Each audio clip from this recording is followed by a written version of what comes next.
Saludos amigos, bienvenidos a Ágora. Hoy me estará acompañando en la edición y montaje William Velarde, en el control técnico Franklin Palmar. Nuestra productora es Norelba Torres, el director de Luz Radio es Jesús Urbina y quien les habla, Gabriel Andrade, estará en la conducción. @GAndrade80 es mi Twitter.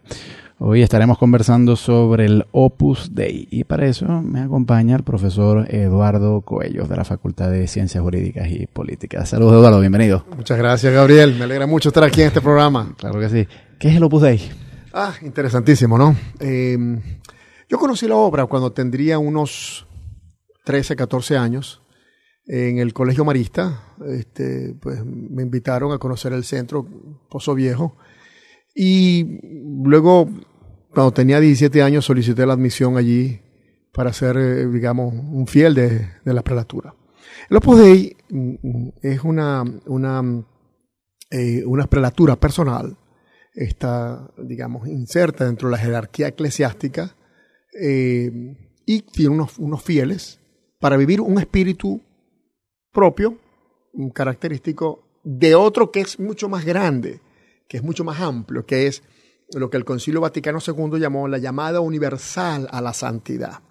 Entonces, el Opus Dei lo que hace es que dentro de la iglesia, dentro de la inmensidad de la iglesia, hay la forma de vivir esa llamada universal de la santidad. Puede ser a través del sacerdocio, a través de los religiosos, a través de los legionarios, a través de los siervos de María, a través de... Y otra parte la vivimos a través del espíritu. ¿Todos esos son prelaturas personales también? No necesariamente. Algunos son órdenes religiosas, otras son congregaciones. En fin, ¿Qué es exactamente una prelatura personal? Muy bien. Una prelatura personal es una diócesis sin territorio. Ya. Es decir, las diócesis normalmente tienen un territorio. Existen diócesis que en este caso no tiene territorio, pero sí tiene un gobierno sobre fieles, sobre los fieles que forman parte de esa prelatura, ¿no? Para vivir un espíritu muy concreto. O sea, que el jefe del Opus Dei es un obispo. Exactamente. No necesariamente debe ser ordenado obispo, pero el Papa Juan Pablo II, y así lo han hecho todos los demás papas, al morir el prelado, en este caso el sucesor, una vez que es designado, nombrado, aprobado por la jerarquía eclesiástica, por el Vaticano, como un detalle, digamos, se le da la jerarquía de obispo. Pero hasta ahorita, pues, no está escrito de que debe ser no obligatoriamente obispo, ¿no? ¿Hay otras prelaturas personales o el Opus Dei es la única en la iglesia? Hasta ahorita es la primera. Alguna parecida son estas diócesis militares. Otra parecida es la de los misioneros. Bueno, pero esas sí son territoriales, pero son, ¿no? Digamos, exactamente. Pero lo más parecido es los ordinariatos, vamos a decir así, un ordinariato militar, ¿no? Pero en este caso la prelatura personal es muy particular. Ojalá que vengan otras, que existan otras, que se den otras. El Opus Dei encaja, digamos, fue la pionera, fue la primera que logró obtener esa condición por las características propias de los fieles que formamos parte de ella, ¿no? ¿Y cómo se logró esa prelatura personal? O sea, me imagino que la figura en el jurídica, Vaticano habrá el mismo lobbying que hay en otras. Sí, la figura jurídica, ya el fundador de la obra la había visto hacía ya varios años, ¿no? La vio incluso en una catedral y precisamente basándose en una especie de figura como el ordinariato militar, donde los sacerdotes que dan servicio en ese ordinariato, por ejemplo, tienen que viajar a donde está el batallón, tienen que viajar él y entonces él tiene, digamos, las condiciones para atenderlos espiritualmente. Entonces, igual él vio en una catedral, vio la lápida de un sacerdote que había tenido esa condición. Entonces él dijo, allí está la solución jurídica en esa figura que él había visto allí, ¿no? Inmediatamente, pues, él muere, el Opus Dei está ubicado dentro de lo que se llaman los institutos seculares, es decir, una forma, digamos, de vida abierta para muchas instituciones que quieran entrar allí, institutos seculares, es decir, no somos clérigos, o sea, no vivimos ninguna observancia obligatoria de votos, ni obediencia, ni nada por el estilo, sino que somos fieles normales y corrientes. Entonces, no hay obediencia no se hace, no se hace, todos vivimos la libertad, lo que vivimos en el mismo espíritu, o sea, no lo hacemos porque además queremos. El que no lo quiera, pues simplemente pues no lo vive y se retira. Pero hay otras órdenes religiosas que sí exigen un voto. Existen los votos, exactamente, los sacerdotes, los votos públicos, ¿no? Los sacerdotes, los religiosos. Nosotros, por eso que los institutos seculares permitían que podíamos estar en eso. Pero todavía no estábamos allí muy a gusto, o sea, no se veía mucho lo que era el espíritu de la obra, no encajaba muy bien en esto, entonces se consiguió pues que se le diera una figura a través de lo que es la prelatura personal. ya existían en el código canónico, existe la figura esa. Entonces lo que hicimos fue tomar esa figura para darle, digamos, y nos quedó, pero como un flujo hecho a la medida. Es decir, ya aquí quedamos ya para siempre, per secula seculorum, estaremos ya ubicados como una prelatura personal, de la cual esperemos que salgan otras y otros espíritus, digamos, que vivan la vida de nuestra religión católica con ese mismo espíritu parecido, cada uno dentro de su propia manera de vivirlo. Pero ¿cómo se bate el cobre en estos asuntos del Vaticano? O sea, ¿hay que hacer algún lobby especial para lograr esos objetivos? Porque yo no creo que sea, porque me imagino que los papas habrán recibido muchas otras solicitudes que ellos rechazaron. Entonces, ¿cómo logró el Opus Dei lo que las otras órdenes no han logrado? Interesantísimo, ¿no? Allí hizo una gran labor don Álvaro del Portillo, fue el primer sucesor del fundador de la obra, ingeniero, pero un hombre, una mente brillante. Él analizó toda esta situación y logró desarrollar toda la estructura y la presentó a la jerarquía en el Vaticano. Los papas, yo ahorita estoy leyendo un libro de Vázquez de Prada sobre precisamente la historia del Opus Dei, refrescando un poco, y es increíble el amor que los papas y la jerarquía le han tenido a la obra, ¿no? Desde Pío XII y todos los demás papas que han estado allí, le han dado un cariño especial a la obra y le han ayudado y le han dado todo el apoyo para que la obra lograse tener su estructura jerárquica inserta pues dentro de la estructura de la Iglesia, ¿no? En la obra están, dentro de esa estructura, para aclararte, hay dos áreas, ¿no? Dos secciones. En primer lugar, la sección de varones y la sección de mujeres, totalmente separadas, solamente las une el prelado, que es el que les da, digamos, ese canal de comunicación. De resto, llevamos. Y en segundo lugar están los laicos y los sacerdotes, que son una minoría, pero que son laicos, que esos sacerdotes pueden ser miembros laicos fieles de la prelatura que van al sacerdocio, o pueden ser también sacerdotes diocesanos que, sin salir de su diócesis, viven el espíritu del Opus Dei como sacerdote, ¿no? Entonces fíjate que está abierto para toda una, o sea, es como un guante que se adapta a la mano, pues, y eso le permite, pues, a cualquier fiel, pues, acudir a los centros de la obra y, pues, recibir las formaciones y ayuda espiritual que se necesita, ¿no? Ahora, en cuanto al lobby, ¿no? Siempre todas estas estructuras se recibe la petición, se explica bien, hay comisiones. Leyendo en Vázquez de Prada, en este libro sobre la historia de la obra, pues, se veían, pues, todas las comisiones. Hablaba un poquito de esa burocracia que hay en el Vaticano, también pues de ir dando explicaciones, clases, esto cómo funciona, y entonces se va formando, se va aclarando, porque era muy novedoso. Tan es así que cuando el fundador de la obra llega al Vaticano con el Opus Dei, o sea, él había visto en el Opus Dei en el año 28, nace el Opus Dei, lo ve él haciendo unos días de retiro, no fue sino hasta los años 40 cuando obtiene las primeras aprobaciones eclesiásticas, y muchos le habían dicho: José María ha llegado con más de 100 años de anticipación a la Iglesia. O sea, había visto algo muy novedoso que la Iglesia quizás no estaba preparada para entenderlo, para darle una figura única, y por eso se tardaron un tiempo para eso. Vamos a ir a escuchar un tema musical y al regreso me gustaría hablar un poco sobre la obra del fundador, José María Escrivá de Balaguer. @Gandrade80 es mi Twitter y hoy me acompaña Eduardo Coello. Hablamos sobre el Opus Dei. Escuchamos de Danis Martin, un tema que se llama Qué bonita es la vida. Seguimos en Ágora, @Gandrade80 es mi Twitter. Me acompaña hoy el profesor Eduardo Coello y el tema sobre el cual conversamos es el Opus Dei, la obra de Dios. Y me gustaría conversar ahora un poco, Eduardo, sobre el fundador de esta institución, José María Escrivá de Balaguer. ¿Quién fue y cómo se le ocurrió la idea de formar esto? Increíble. Tuve la oportunidad de verlo, de tocarlo, increíble. ¿Vino a Venezuela? Estoy en el año 75. Estuvo 2 veces aquí en Venezuela, 74, 75. Tuve la oportunidad de estar allí un rato con él y me pareció un hombre increíble, más o menos de mi estatura, muy sencillo, muy alegre, muy jovial, nos dio la bendición, en fin, sacerdote, ¿no? José María Escrivá, él era desde muy joven, sentí algo que le decía, le decía que tenía que hacer algo, no sabía qué era, ¿no? Y él le pedía mucho a Dios que le diera esa luz. Y decidió, fíjate, él quería ser profesional, en fin, tener familia, como toda persona normal. Sin embargo, ante esa inquietud, ante esos barruntos que él tenía, como él así lo decía, decidió ir a la vida sacerdotal para estar más preparado a lo que Dios le llamara, ¿no? y efectivamente tomó la condición de sacerdote, y luego entonces a los pocos años, tendría el 26 años de edad, en el año 28, haciendo unos retiros, como dije antes, vio lo que era el Opus Dei, que es precisamente eso, o sea, la santificación del trabajo ordinario, santificar ese trabajo ordinario, santificar a los demás en ese trabajo ordinario, y uno, por supuesto, ¿no? Si lo hace con la responsabilidad como debe ser. Ese es el centro de lo que es el Opus Dei, o sea, el trabajo como nuestra materia, nuestro centro, el tema sobre el cual vamos a trabajar. Así como el médico tiene, el científico tiene la muestra, para mí, en mi caso, el trabajo pues es mi lugar donde tengo yo que hacerme realidad este principio, estos valores, ¿no?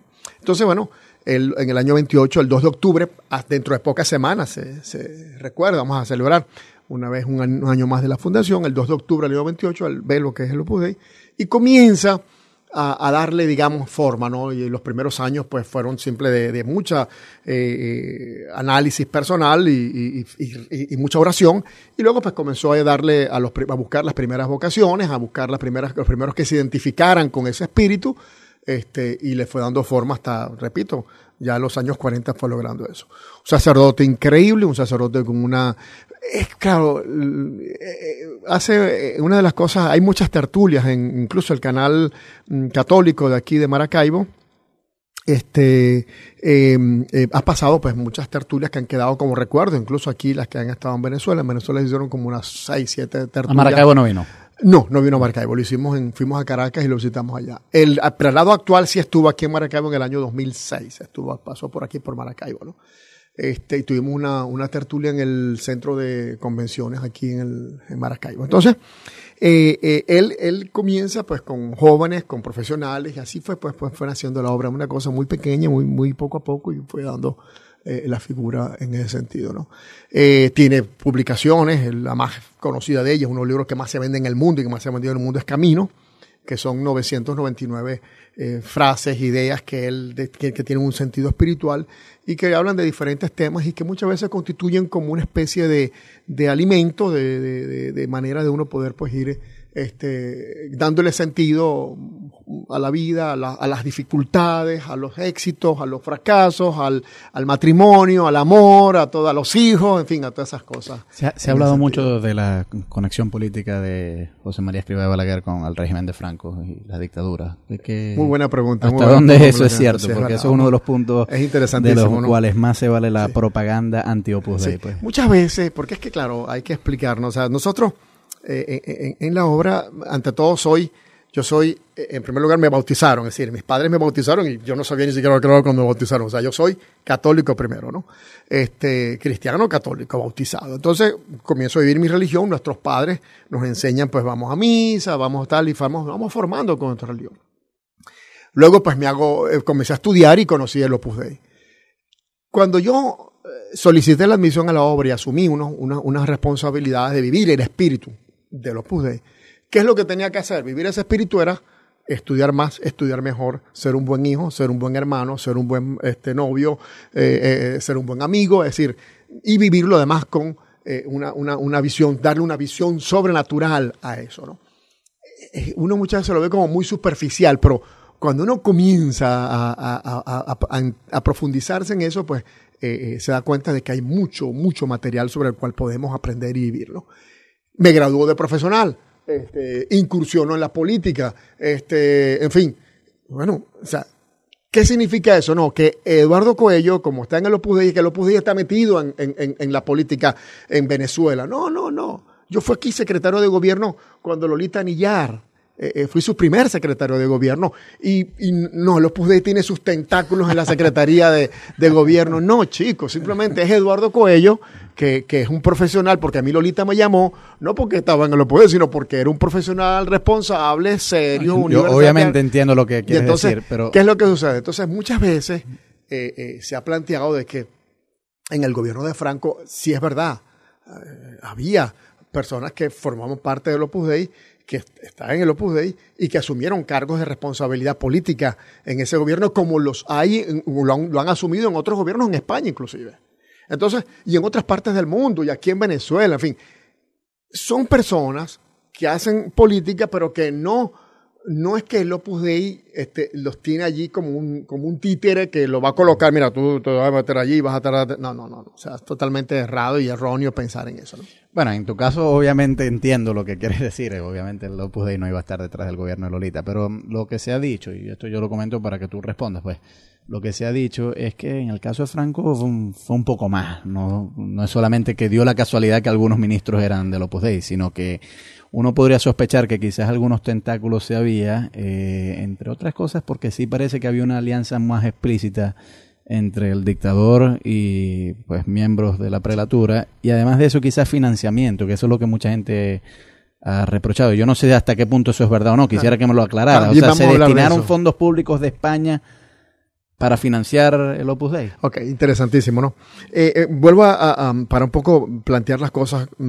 Franco, recordemos que Franco viene saliendo de una guerra civil en la cual pues se planteaban simplemente elementos ideológicos y religiosos. O implantaban un comunismo totalmente ateo, y ahí celebra fotos allí de milicianos disparándole a Cristo, es decir, y mataron muchos sacerdotes y hubo... Entonces, claro, Franco cuando regresa y logra liberar España de todo, y se termina la guerra civil, bueno, lo hace bajo unos principios que son totalmente contrarios a los pensamientos comunistas. Entonces, la religión, digamos, renace nuevamente con una gran libertad, y bueno, si a un individuo del Opus Dei que era muy preparado y que estaba muy en condiciones bajo principios, digamos, católicos, porque era necesario garantizarnos que tengamos no solamente ser un buen profesional, sino además que tenga las ideas claras para que no estemos después pensando que vamos a ir a otra guerra civil porque vamos a enfrentar el comunismo y esto se enreda. Entonces, podíamos entender, si le queremos dar alguna explicación, en las razones por las cuales quizás Franco se rodeó de gente, con valores, con principios serios, preparados, y además de eso, buenos católicos. Ahora, no todos eran los de los Opus Dei los que estaban alrededor de él, habían algunos, pero ya era una cuestión, digamos, personal, de decisión personal de ellos, y que lo hicieron por sus cualidades profesionales y sus cualidades personales. Mas nunca el Opus Dei se entromete, ni se mete, ni me dice a mí lo que yo debo hacer. Con relación al financiamiento, es interesantísimo. Vamos a dejarlo para el segmento que viene, porque me merece una respuesta más larga y tenemos que ir a escuchar un tema musical. @GEandrade80 es mi Twitter. Hoy conversamos sobre el Opus Dei. Escuchemos de Amaya Montero un tema que se llama Darte mi vida y ya regresamos. Seguimos en Ágora, @GEandrade80 es mi Twitter.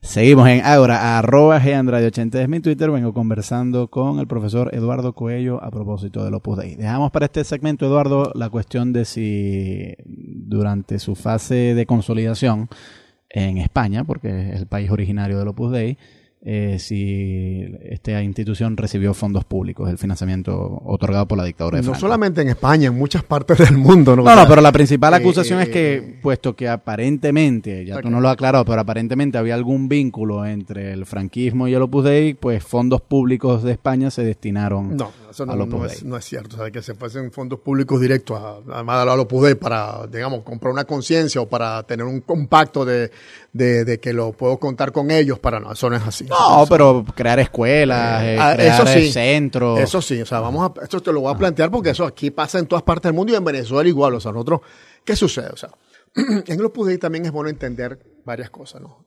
Existen personas solteras que renuncian a la familia y viven el celibato, se llaman los numerarios. Estamos los casados, que por supuesto tenemos una familia, fundamos una familia, somos lo que nos llamamos supernumerarios. Muchas veces la gente cree que el supernumerario como que es más pesado que el numerario, ¿no? Simplemente se puso ese nombre.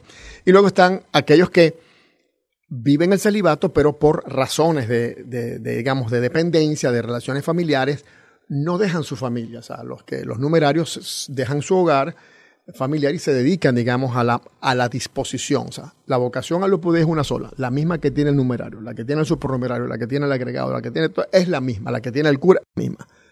Lo único que nos diferencia es el tiempo, la entrega, la dedicación que le hacemos a la obra.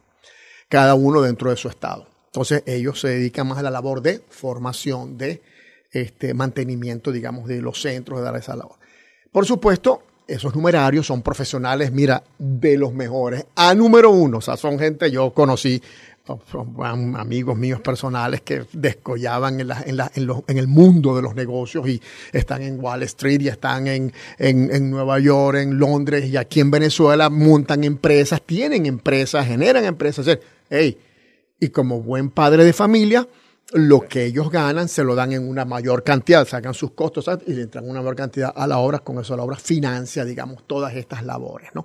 No solamente lo que son los centros del Opus Dei, sino también labores sociales que se llevan aquí en Venezuela, en Maracaibo concretamente te puedo hablar de varias que se hacen a través de dispensarios, los geriátricos, visitas a los pobres, labores que se llevan allá en Mara. Tenemos una labor espectacular, Casanay, que es pues el sector del Palo, la zona cercana a las playas. Allí se atiende, bueno, a todas esas personas allá de la Guajira, pues, de las razas indígenas allí, que se les da una gran ayuda espiritual y se les ayuda a salir adelante y los ayudamos a ser microempresarios, etcétera, etcétera, etcétera. Entonces, por supuesto, estos numerarios que están dedicados allí ganan su buena plata, son tipos buenos en los negocios, pues, entre otras cosas.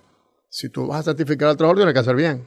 Entonces, eso significa que profesionalmente vas a ganar plata. O sea, si eres un buen médico, tienes que ser el mejor médico. Y eso significa que tienes una recompensa. Entonces, ellos dan. En el caso nuestro, los que estamos casados, los que tenemos familia, para mí la obra es un hijo más. Entonces, lo que yo le doy a mi hijo, que quiero dar todo lo que él se merece, entonces, pues, nosotros también se lo damos pues, a la obra aparte, pero son aportaciones. Es decir, yo no entrego una cantidad fija, no tengo un diezmo, no tengo una cuota, no tengo nada, sino simplemente doy lo que a mí me da la gana, que considero que debe ser, digamos, una aportación, tomando en cuenta que debo mantener una familia, sostener un hogar, pagar la luz, etcétera, etcétera, etcétera.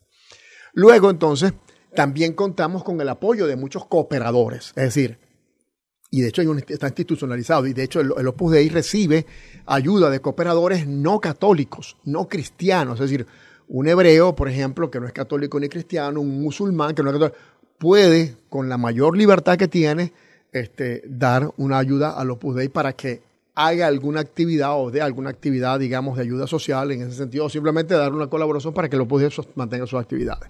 Es muy bonito en África. En África se está haciendo una labor, incluso hay varios venezolanos de la obra que están en África, se hace una labor increíble en algunos países. Aquí en Venezuela, repito, tenemos en Maracaibo concretamente, en Caracas hay un centro de atención a la familia muy bueno en la zona que está frente al Parque Central. Yo estando una vez en labores de gobierno que estuve, me invitaron a dar una vuelta por allí a verlo. Y efectivamente el gobierno venezolano le da ayudas para las labores que se dan, ¿no? Debo decir pues que, por ejemplo, en algunas alcaldías, cuando ven esa labor que se hace con los más necesitados, con labores educacionales, labores sociales, de atención a ellos, medicinales, de atención a la salud, pues todo eso pues nos dan una ayuda en ese sentido. Pero pretender, digamos, que creo que es una distorsión que se ha dado de que el Opus Dei recibe dinero para defender una ideología o no, o sea, eso no existe y es creo que, claro, puedo decir que coincidió con una época en la que Franco pues necesitaba, digamos, sostener una manera contraria a lo que era el comunismo, o sea, que existiese la libertad religiosa, el respeto a la religión, y que eso pues le permitió que gente muy seria, muy responsable, pudiese darle un buen soporte político, pero lo hicieron ellos a título personal, no institucionalmente. La obra no hace institucionalmente nada, o sea, la obra no es una institución como tal que exista solo en la jerarquía de la iglesia. Incluso, de hecho, los centros del Opus Dei aquí en todo el mundo no son propiedad ni siquiera de la iglesia, son propiedades de cooperadores que forman una asociación civil y ellos deciden ayudar y aportar para construir esos centros y tal. Cuando digo cooperadores es que no son miembros de la prelatura, y aquí tenemos muchísimos cooperadores que nos ayudan. Mira, es increíble la labor que tenemos. Hay una escuela, por ejemplo, para terminar con este punto, que yo me dedico un poco pues, a moverla y sacarla adelante, y la fundamos, que queda en La Victoria, Los Molinos se llama. Allí se dan clases de bachillerato, los últimos 4 años de bachillerato, inclusive se da un año más del 5º año, llegan un 6º año, y ahorita tenemos porque es un bachillerato técnico, vamos a decirlo así, en el cual pues ellos se preparan para trabajar en contabilidad. Entonces, un muchacho de 16 años, 17 años sale allí preparado para ser asistente contable en una empresa y los ayudamos y los sacamos del desempleo, de todas estas dificultades de la vida pues actualmente. Esa labor cuenta con apoyo. Mira, es increíble la gente como nos dice: Eduardo, cuenta conmigo, te vamos a ayudar, ¿qué necesitas? ¿Cuánto tal? Y mira, lo que tú quieras. Entonces, atendemos allí esa escuela, incluso los papás de los otros liceos, pues muchas veces no, el liceo de los Robles, porque ese es el liceo que es muy caro, que es el Opus Dei, que es exquisito, que es tal. No. Muchos papás de ese liceo le dan ayuda a esa labor que se está haciendo allí. O sea que es algo verdaderamente muy bonito y me siento muy contento de... Vamos a ir a escuchar un tema musical y ya regresamos. A @gandrade80 es mi Twitter. Escuchemos de Alejandro Sanz, Nuestro amor será leyenda.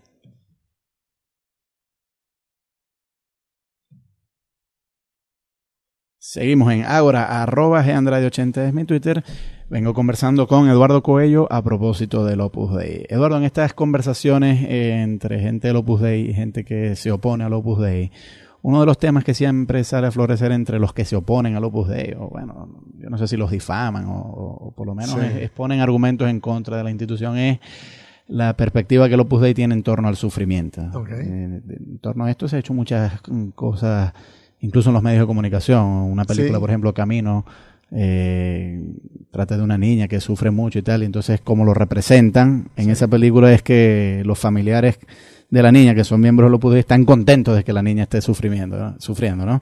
Y bueno, en el Código Da Vinci ya eso se lleva a un nivel ya caricaturesco, ¿no? Donde un miembro del Opus Dei se flagela a sí mismo y tal, pero sí hay la imagen entre el público en común de que el Opus Dei pues tiene cierta vena masoquista, o sea que hay una valoración intrínseca del sufrimiento. Quisiera que nos aclarara eso. ¿Cómo ven ustedes Fíjate eso? Que el sufrimiento, ¿no? Muchas veces los padres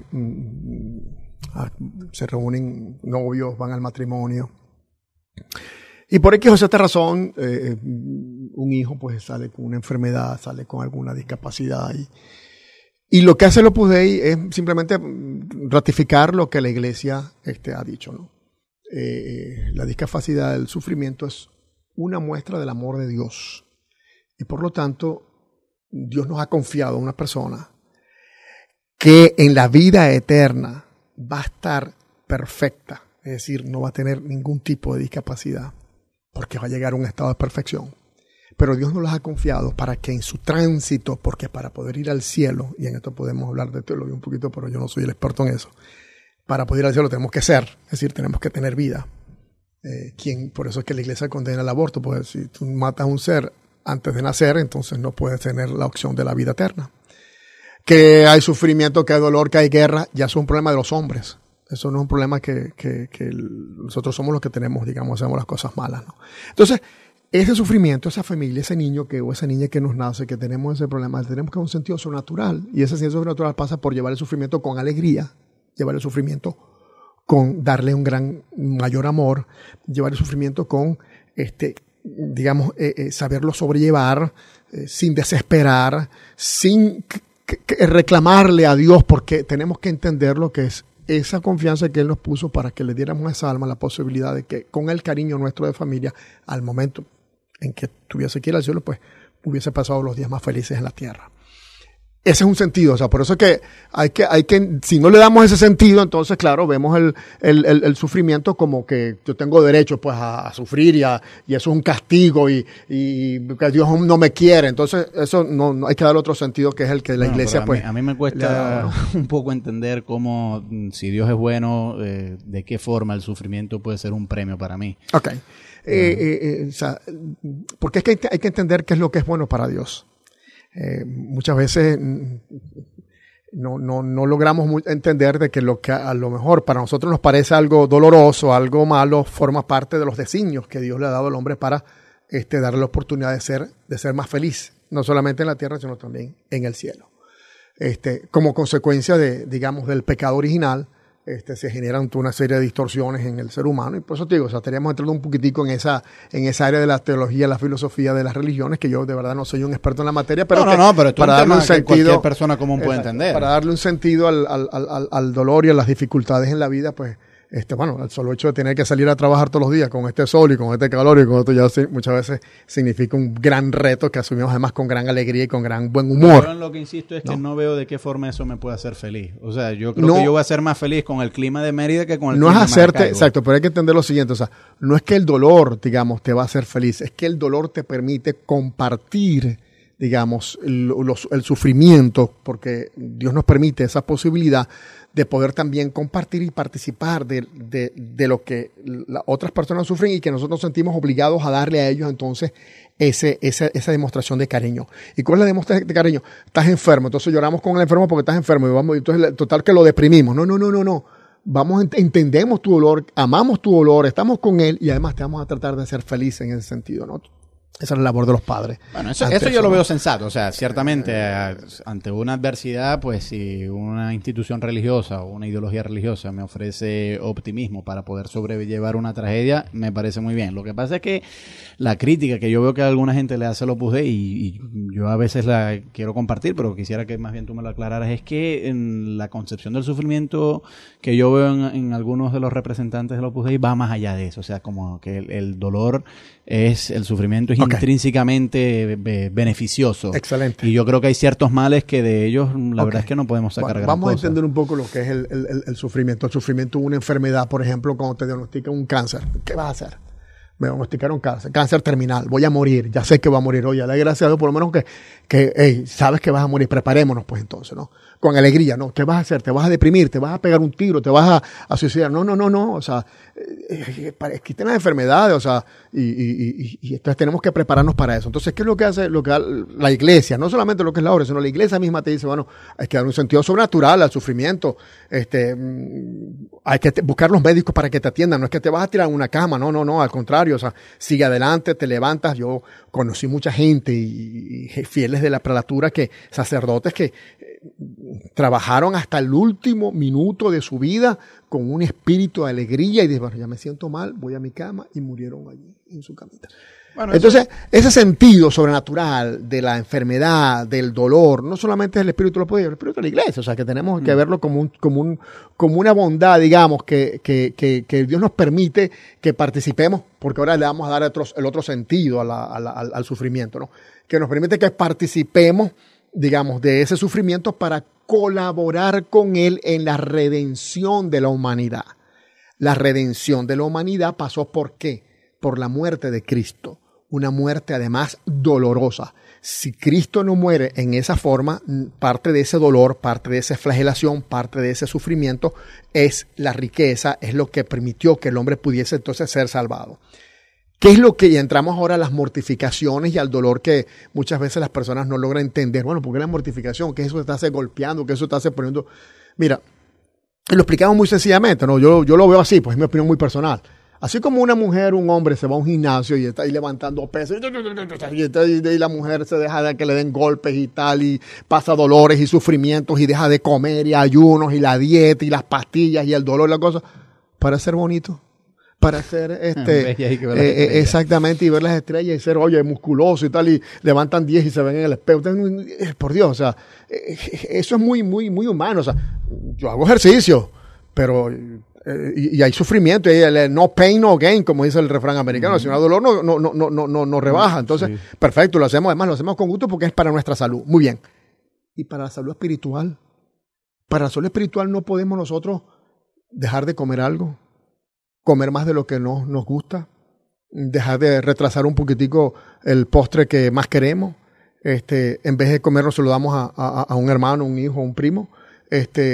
Hablamos de esas mortificaciones pequeñas, pero también a lo mejor muchas veces uno puede decir, Señor, ¿cuánto sufriste tú, no? ¿Cuántos latigazos te dieron?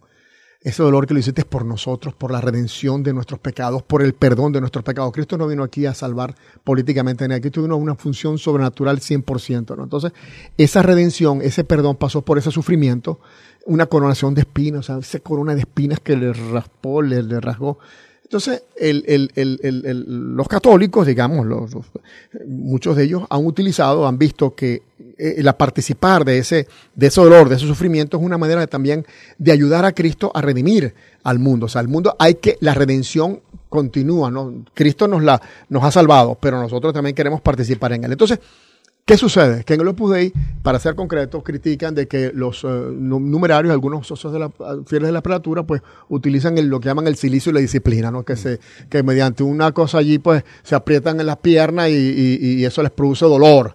Y si no, cogen una especie de un látigo y se pegan. Bueno, simplemente el silicio tiene su origen en que era muchas veces algunos religiosos que se iban se separaban del mundo, utilizaban la piel de la cabra, de las pieles de animales, para que picara, pues. y la utilizaban, eso, de ahí nace la palabra silicio. Entonces, ese dolor, esa incomodidad, esa mortificación es una manera de pedirle perdón a Dios también por todos los pecados que se cometen en el mundo. En el caso nuestro, los casados, bueno, imagínate tú, estar con la mujer y hacerla feliz, soportarnos las dificultades y las cosas y los días duros, los días que nos peleamos, con los hijos igual. O sea, tenemos muchas áreas en las cuales podemos nosotros también tener ese sufrimiento, ¿no? Y por eso te digo, o sea, que además la Madre Teresa de Calcuta utilizaba el silicio y la disciplina, y ella decía que lo hacía porque veía una manera de poder también ayudar a redimir a los pobres, a los que sufrían en este mundo. Eduardo, muy agradecido por haber venido acá. Bueno, me encantó. Yo creo que esto es un tema que podemos seguir hablando y podemos seguir conversando por muchísimas veces, y aprovechar antes de irnos dos cosas. Uno, el 27 de septiembre va a ser la beatificación en Madrid, en España, de don Álvaro del Portillo, primer sucesor, digamos, del fundador de la obra, primer prelado de Opus Dei, que bueno, se ha ganado los méritos para estar en los altares. Y el 2 de octubre, pues celebramos pues también un aniversario más de la fundación del Opus Dei. Pues aquí los centros funcionan. El centro de varones, pues el Centro Cultural Pozo Viejo, y está abierto a la disposición para todo aquel que quiera conocerlo, en el caso de los varones, y en el caso de las mujeres tienen Alciana, el centro universitario que está allí detrás del rectorado. Sí. Ahorita Alvariza, ¿no? Alvariza, exactamente, una residencia universitaria. Gracias a William Velarde, que nos acompañó en la edición y montaje, Franklin Palmar en el control técnico, Norelva Torres en la producción, Jesús Urbina es el director de Luz Radio, y quien les habla, Gabriel Andrade, estuvo en la conducción. @Gandrade80 es mi Twitter.